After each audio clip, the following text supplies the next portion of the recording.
Especial Noticias Capital. Petro responde.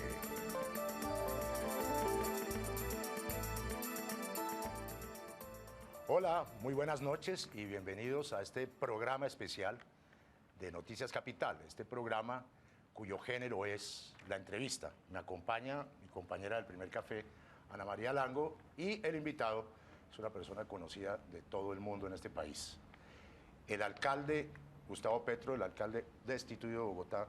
Gustavo Petro, doctor Petro. ¿Cómo está Antonio y Ana María? El alcalde protegido por el Sistema Interamericano de Derechos Humanos. Por la Comisión Interamericana por ahora, porque parece que la Corte también tendría velas en ese asunto. Sí, y más que suficiente, digamos. Sí. Es una de las máximas instancias cuasi jurídicas de derechos humanos reconocida por todos los estados americanos. Así que no estamos hablando de cualquier cosa. Claro. Doctor Petro, mire, a mí desde un principio de la Bogotá humana, que se ve trunca por su salida, pero que pues allá están los secretarios trabajando y etcétera, lo que más me interesó y me hizo reflexionar fue el concepto del humano, desde luego, pero ligado a una cosa profundamente novedosa en la política colombiana y en la ejecución de las políticas públicas en Colombia, que fue el concepto de modernidad. Ahora que usted hace el balance de estos años, ¿cómo incrusta la modernidad dentro de ese proyecto? Es indudable, los datos lo muestran. No es una modernidad pensada como en el siglo XX. En el siglo XX la modernidad era cemento. ¿Cómo corren de rápido los carros por las autopistas? El modelo de Miami. O de Peñalosa. De Miami, diría yo. Ajá. Peñalosa está entre los dos mundos. Ya. Y hay una modernidad del siglo XXI. La modernidad del siglo XXI reconoce una serie de problemas que antes no se reconocían. El cambio climático, la posibilidad de que los cambios agudos del clima provocan muerte, destrucción de ciudades enteras, ya lo hemos visto. La necesidad de la inclusión como un factor de desarrollo de las ciudades, de igualdad, de equidad y algo fundamental, la riqueza en el siglo XXI es el saber. Entonces ya no es cómo conduces tu carro a alta velocidad como nos mostraban en el siglo XX, sino cuánto sabes, qué competencias tienes para resistir el siglo XXI, cómo construyes riqueza colectiva a partir de una especie de cerebro colectivo, que es la suma de cerebros individuales que tienen que estar alimentados y que si la ciudad no brinda esa alimentación, que es el saber, pues son ciudades que mueren, como Detroit. Detroit era la gran ciudad del siglo XX. Se acabó la industria automovilística allí y ¡pam! Y murió.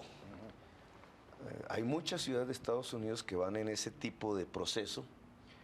Y un poco el indicador es la tasa de homicidios. La capital de Estados Unidos, Washington, tiene una tasa de homicidios por cada 100.000 habitantes mayor que la ciudad de Bogotá. La ciudad de Bogotá avanzó en sus indicadores de modernidad del siglo XXI.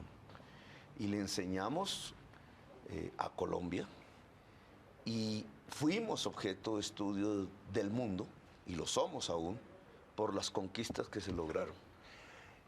Doctor Petro, mire, acaba de ocurrir una cosa que usted ya ha reaccionado frente a eso, que es la suspensión provisional, se supone, del Plan de Ordenamiento Territorial de Bogotá, es decir, de la línea conductora del futuro de la ciudad. ¿Cuál es su primera apreciación de lo que se está truncando con esa detención del POT? Y evidentemente enlazándolo con el problema de la ampliación de la frontera, de la construcción de la vivienda, al contrario de lo que usted pretendía, que era redensificar los centros para las gentes de los escasos recursos. Es lamentable, digamos, la magistrada García, que no sabemos cuántos magistrados han firmado ese auto, estamos a la espera, pero la magistrada García creo que no tuvo en cuenta valores fundamentales como la vida. El POT lo había ordenado el mismo Consejo de Estado y lo había ordenado el Congreso de la República en el año 2012. Debe orientar el desarrollo de las ciudades a disminuir el riesgo en virtud del cambio climático. Y eso fue lo que hizo este POT, que aún es vigente, modela la ciudad de tal manera que pueda ser una ciudad que se adapte al cambio climático en condiciones de equidad social, de disminución de la segregación y productora de espacio público, que es esencial para que la juventud no se encamine hacia la violencia. Al principio había toda clase de oposición. Dijeron que se iba a caer la construcción, que iba a ser una catástrofe, que era improvisado, que no tenía estudios técnicos. Después se asombraron porque era objeto de estudio de facultades de urbanismo de Harvard, por ejemplo. No entendieron por qué me invitaban a Harvard, pero era por eso, porque habíamos expedido un POT que le estaba dando una respuesta a las ciudades en el mundo, en una gran discusión que hoy existe. Medellín ahora, la semana entrante, va a ser el escenario del foro mundial urbano, que tiene como discusión central el que respondía al POT de la ciudad de Bogotá. Ahora, los constructores hoy, no el gremio, los constructores están absolutamente apesadumbrados porque en los 6 meses tuvieron la oportunidad de hacer los ejercicios, de hacer las sumas, de calcular si era cierto que este POT acababa la construcción, etcétera, y descubrieron que era un POT absolutamente benéfico para la ciudad y que incluía sus negocios particulares con una tasa de ganancia normal. Es decir, que se puede hacer vivienda de pobres, para personas con menos capacidad de pago, que se puede generar espacio público a partir del proceso constructivo, que se puede pensar en la construcción de esas 11.000 hectáreas en lo que llamamos el centro ampliado de la ciudad, sin ir al borde, sin romper el territorio que generalmente es agua y tierra fértil, produciendo una insostenibilidad en el mediano plazo, y que aún así ganaban normalmente. Y hoy son defensores del POT. Los que antaño se oponían, hoy lo defienden. Así que es lamentable que una decisión unilateral, personal, no haya permitido que la ciudad viva lo que significa el ordenamiento territorial en el siglo XXI. Claro. Ana María, entrémosle a temas precisos y contradictorios. El tema formal de su destitución obedece puntualmente al tema basuras. ¿Qué modelo de basuras le deja a su alcaldía a esta ciudad? Pasan a ser residuos, ¿no? Y ese cambio de palabra es fundamental. Basuras es lo que no vale nada, Lo inservible. lo que se tira. De ahí apareció la palabra triste de desechable. ¿Cómo no? Confundieron al reciclador con la Desde los palabra años 70, desechable. la policía lo utilizaba. Sí. Va al relleno sanitario y allí, sin que nadie lo vea, se convierte social en gas metano, que es el principal gas contaminante de la ciudad de Bogotá. En segundo lugar está el relleno sanitario y el gas de mayor capacidad de incidencia en el efecto invernadero del planeta. Nosotros volvimos eso un residuo. ¿Residuo qué es? Que vale, que no es desechable y que no debe ir al relleno sanitario, sino que puede ser utilizado por la sociedad misma como materia prima en otros procesos. Y ese que antes llamaban desechable, lo volvimos un ser humano digno. Era ya digno, pero dignificamos su profesión, reconocida hoy por la sociedad Dándole bogotana, trabajo remunerando su labor, como lo ordenaba la Corte Constitucional. Por cumplir una sentencia de la Corte Constitucional me destituye. Y eso es un absurdo. En un ¿Está Estado social funcionando de la derecho. recolección de basuras en Bogotá? Los datos que presentaron, que no me dejaron presentar a mí, sobre el balance del sistema de aseo en el año 2013, lo dicen. Recogimos 137.000 toneladas más de residuos. Ya vamos llegando a 2.400.000 toneladas al año, por menos valor que le cobramos al usuario, 57.000 millones de pesos menos, que redujo sus tarifas en todos los estratos, desde el 1 hasta el 6, y al mismo tiempo remuneramos en una cuantía superior a 5.000 millones a miles de recicladores, y lo que están recogiendo los recicladores va en aumento. Es decir, vamos camino, si no rompen el programa, a basura cero, que significa cero basuras. Todo, Residuos. Todo residuos, logra. todo aprovechable. Gustavo Petro, mire, usted lo mencionó en el índice histórico de baja de homicidios. Sin embargo, en la ciudad, de manera objetiva y a veces de manera muy subjetiva, lo sabemos, hay quejas en el sentido de que, bueno, el problema del robo de los celulares, el problema del atraco, la disminución seguramente de los asaltos a las casas, en fin, ¿cómo deja usted en esta situación en que estamos, que todavía es una situación de inestabilidad, porque cualquier cosa puede ocurrir en Bogotá en términos de quién va a seguir o no? Usted mismo lo sabe, ¿no? ¿Cómo deja usted esos otros ítems de la seguridad más allá del problema verdaderamente reducido de los homicidios? La estructura del delito va cambiando en la ciudad y no es negativo si se mira integralmente. El que nos dejemos de matar es positivo. Sí, claro. Y ese es el primer gran éxito. La sociedad va percibiendo la seguridad de manera también cambiante, entonces ya no valora tanto el que se reduzcan los homicidios porque ya no los ve, Sino el celular. sino el celular. Y es positivo porque vale más la vida humana que el celular. Sin duda. Pero obviamente hay que responder también al hurto del celular. La sociedad no resistiría que su Estado no proteja integralmente desde la vida humana hasta la grosería en una calle, Claro. así sea verbal. Y en esa medida, indudablemente el éxito está en la reducción de homicidios. Recibimos la ciudad en 23.7 homicidios por cada 100.000 100.000. habitantes. Hoy están 16, es la tasa más baja Del país. como en 30 años. Es un éxito indudable de Bogotá Humana. Continúa una tendencia que se había interrumpido en cierta forma en el gobierno de Samuel, pero que es la baja, la salida de la violencia. Bogotá puede mostrar que sale de la violencia no porque compró más armas, que de hecho no hemos comprado ni una sola arma. Ni tampoco es que haya muchos más policías. Ni hay más policías, porque no es cierto que No, haya eso es aumentado el carreta, porque pie de unos fuerza. entran y otros salen, Unos eso lo entran sabemos. y sacan otros que Por van otro a lado, pensión, lo o se han sabemos, sí. retirado. Ah. A veces cambian, sacan de cuadrantes para dar un efecto. Yo había pedido al presidente de la República salir, digamos, sostener el esquema de cuadrantes, que es un policía territorial y localizado. Y en Bogotá no es suficiente, y pasar a policía de flujo, es decir, mantener cuadrantes y tener una fuerza policial en los momentos en donde la gente se mueve, que es donde se produce el hurto de celulares, entre otras cosas. Nunca fue atendida esa petición, pero hoy veo con buenos ojos que salen a anunciarla. Es un buen comienzo. Es un buen comienzo porque es una necesidad. Ahorita hablamos de eso. Anita.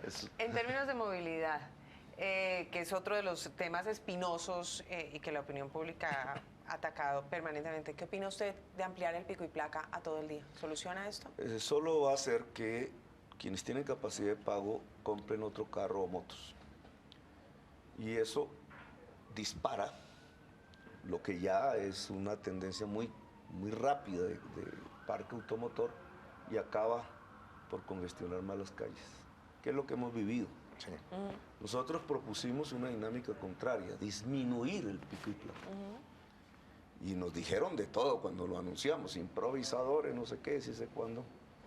Cuando el primer día todo el mundo estaba feliz porque se movía más rápido.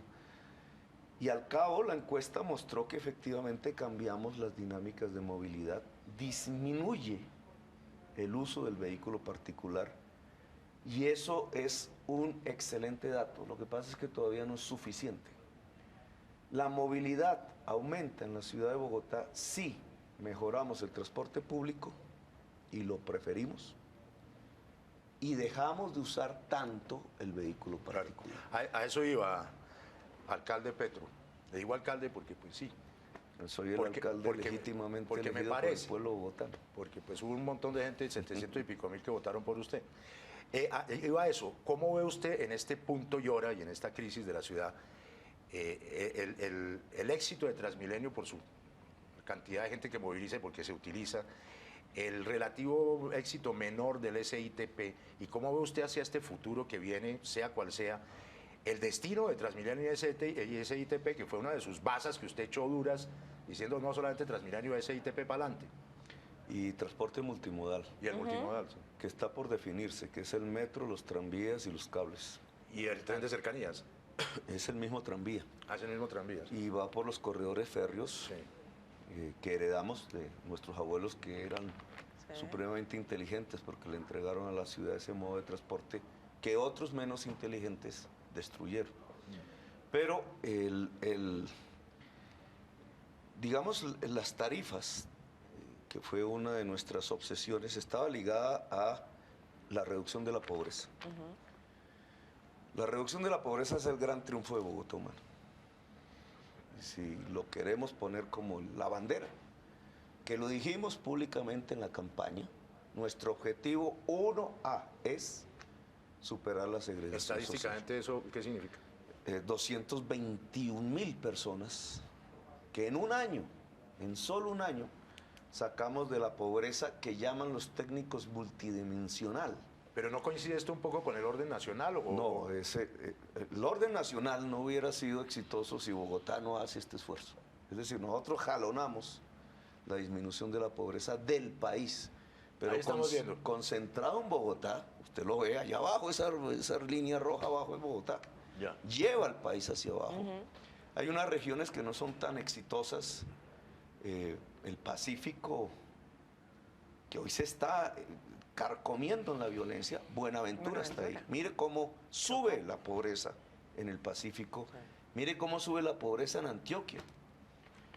En cambio, el valle geográfico del río Cauca Ah, tiene un éxito, Barranquilla y la costa atlántica tienen un éxito, y Bogotá tiene un super éxito. claro. Porque para medirlo, ya Bogotá había reducido su pobreza, pero se convierte en la ciudad con menos porcentaje de población pobre del país. En un solo año, ahí ve usted la estrellita roja hacia arriba. Es la ciudad con menor porcentaje de pobreza en el país. Nunca habíamos logrado eso.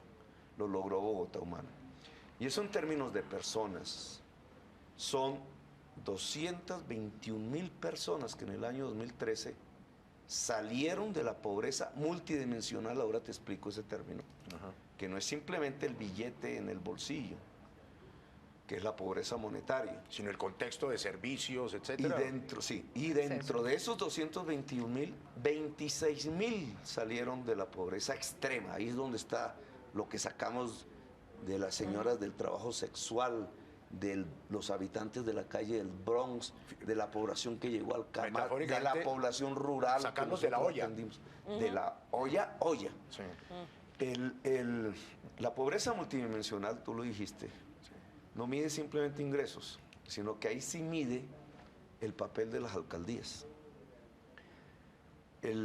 La infancia, las condiciones de atención a la infancia es un valor que se mide allí.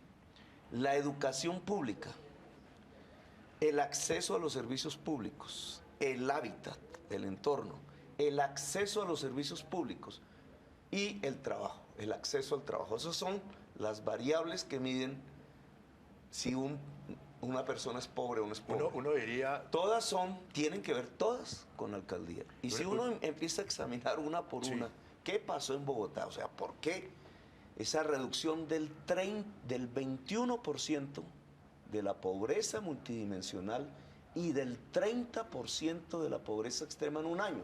uno diría que eso, uno le puede poner un titular, eso se llama calidad de vida, ¿no? De una manera Sí. generalizada, ¿no? Ahora, si ¿En uno cómo mira se cada echa? variable, encuentra la explicación. El primer esfuerzo, la atención a la niñez. El país empeoró la atención a la niñez, desgraciadamente. Nosotros dimos un salto espectacular, pasamos de 116.000 niños que se atendían con algún jardín infantil de alguna manera, y pasamos a 180.000 niños en un año, atendidos integralmente en salud, nutrición, educación, desde 0 hasta 5 años. El bebecito, vamos a los barrios pobres, con un médico y atiende el bebecito en Y la no se han casa. muerto. No murió un solo niño de hambre. Mire, y La eso es lo que primera más vez. me enorgullece. A veces me dan ganas Pero de... eso les emberraca a otros. A veces me dan ganas de llorar porque es la Inclusive- estadística que yo sacaría como una bandera. Sí. Y a veces lo que me duele es que sea poco reconocido. Cuando yo me metí en la vida política siempre miraba el tema de cuántos niños mueren de hambre. Y eran estadísticas terribles. ¿Siguen siendo? En África y en Colombia, y en América Latina. En Bogotá morían 200, 300 niños de hambre. Y yo me hice el propósito, bueno, un buen modelo social, un buen proyecto político, es aquel que lleva a un país a que sus niños no mueran de hambre. Bueno, hay una sola ciudad en Colombia donde los niños no mueren de hambre. Pues de las grandes. Sí, claro. Bogotá. Bueno, Lo logramos en el año 2013. vamos a hacer una pausa que nos obliga a nuestra estructura y volvemos ya, ahorita mismo con Gustavo Petro.